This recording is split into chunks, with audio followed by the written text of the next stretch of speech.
आज आपण कोबीच्या वड्या बनवूया। कोबी किसून घेतला आहे, मीठ घालूया आणि ते थोडं मिक्स करून ठेवूया। नंतर पांढरे तीळ, लाल तिखट, हळद आणि हिंग घालूया। तांदळाचं 2 चमचे पीठ घालूया। त्याच्यानंतर बेसन घालूया, त्याच्यात मावेल तसं बेसन घालायचं आणि चांगलं मिक्स करून घ्यायचं।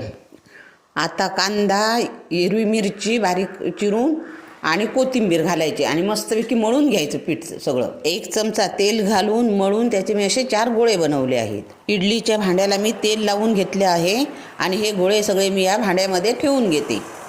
आता इकडे मी पाणी आधीच गरम करत ठेवलेलं आहे, गरम झालं आहे। आता हे भांडं मी इडलीच्या भांड्यामध्ये ठेवून घेते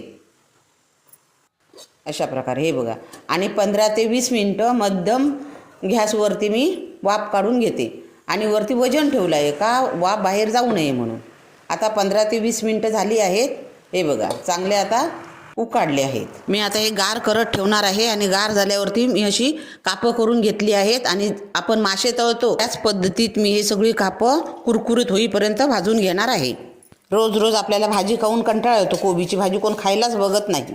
मग त्याच्यापेक्षा हे असं बनवून घातलं मुलांना तर आवडीने खातात अगदी। इथे तेलाचा वापर कमीत कमी केलेला आहे।